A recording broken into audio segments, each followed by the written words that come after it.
Once again, welcome you all, the students, online lecture series for the advanced survey. In the last lecture, we have discussed one example on when line of sight is kept horizontal in the case of tachometry. At that particular case, what exactly, in what way, in what manner we find the horizontal distance and the RL of that particular respective staff station. In this lecture, we are going to see the second case when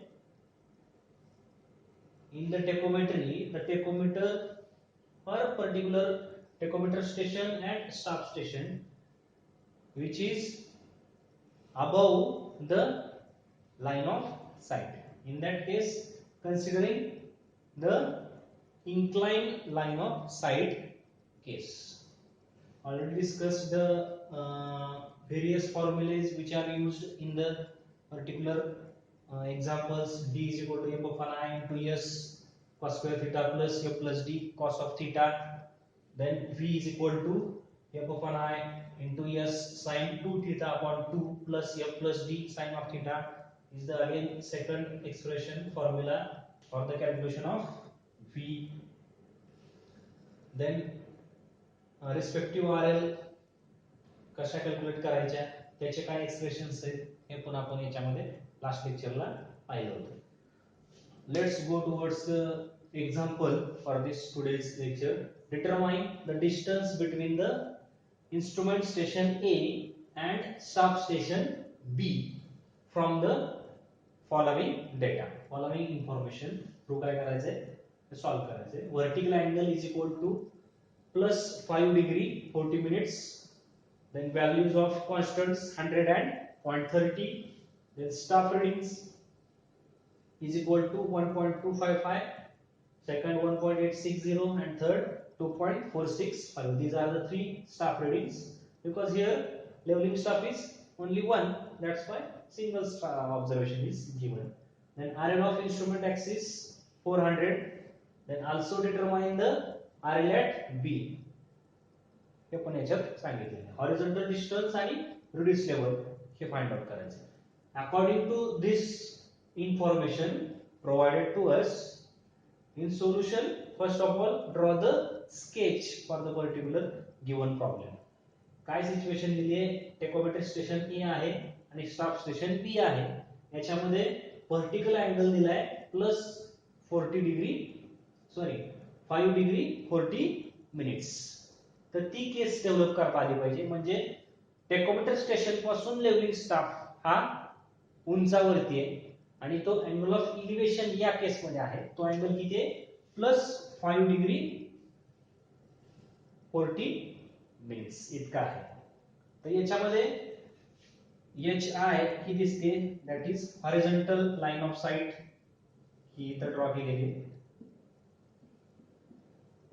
that is actual horizontal axis, true axis, आणि त्या true axis ला त्या horizontal line of sight ला incline line of sight इथे show केलेली आहे. ही काय? Incline line of site.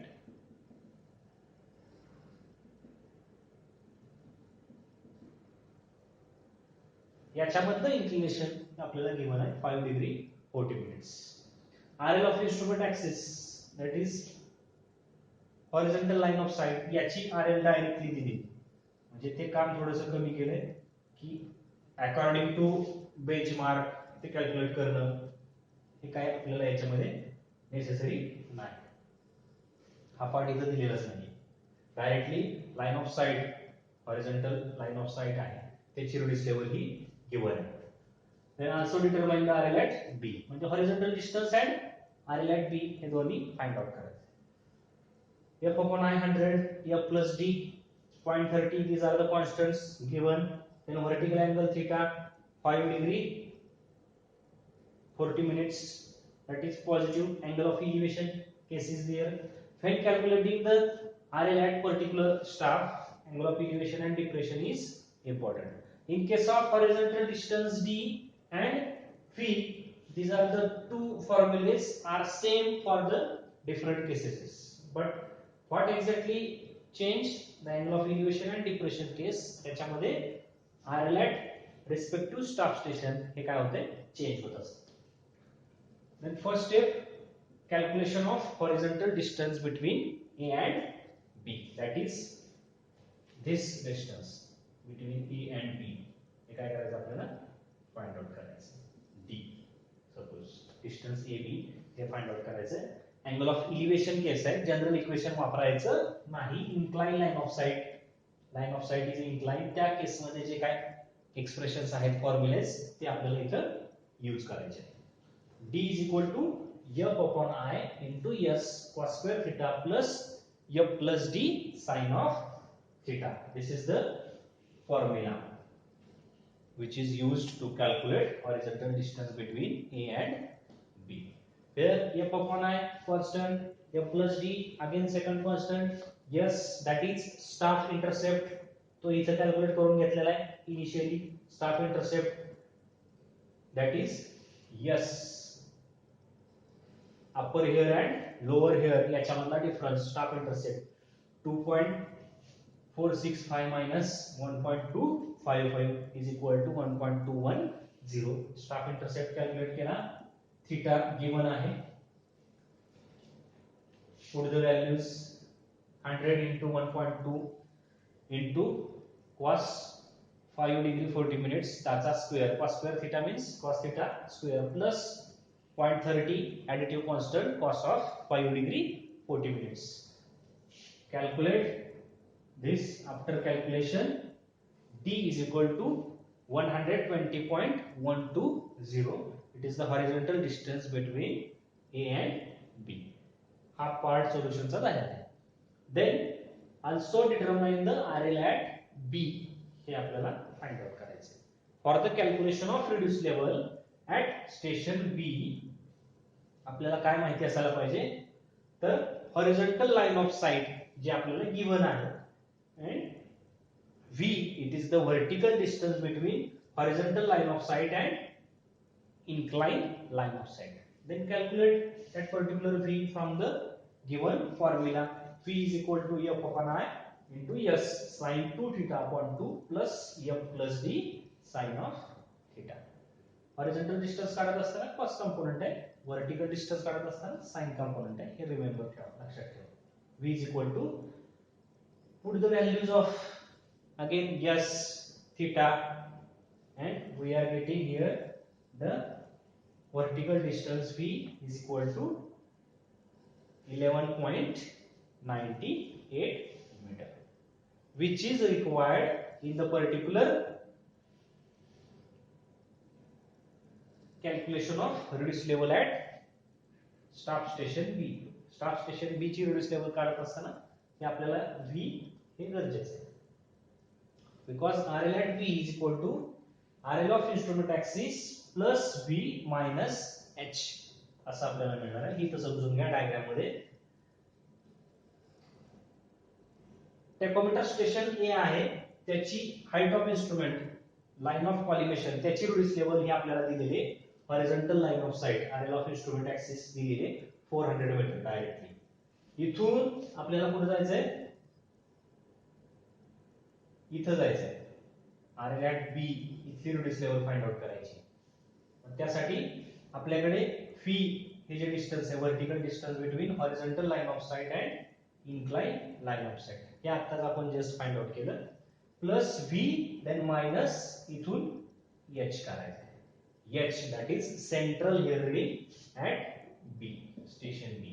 इथलं हे सेंट्रल हिअर रीडिंग आहे एच. या हॉरिझॉन्टल लाईन डॉटेड लाईन दाखवली, इथून इथं गेलो आपण वरती या सेंटर हिअर रीडिंगला, तिथून हे central hair reading H J आहे ते वजा करायचं आहे. मग त्यावेळी आपण इथं पोहोचू या रिस्पेक्टिव्ह पॉइंट बी ला. तेच इथं आहे RL of instrument axis plus V minus H that is 400 plus 11.98 minus central here reading that is this is the central here reading given 1.860. After calculation result is in front of you. RL at B is equal to 400 10.120 meter. This is the all about the regarding example of inclined line of sight. Same वेळेला काय असणार आहे आता, suppose line of site डिप्रेटेड असेल, expression कुठे बदलणार आहे, in case of calculation of RL of respective staff station. This is the expression for the calculation of RL when angle of depression is there. RL of instrument axis minus V and minus H, because we are going to below the horizontal line of sight. That's why ती केस तशी असणार. This is the example. या प्रकारचे example तुम्हाला paper मध्ये विचारतात 4 to 6 marks साठी.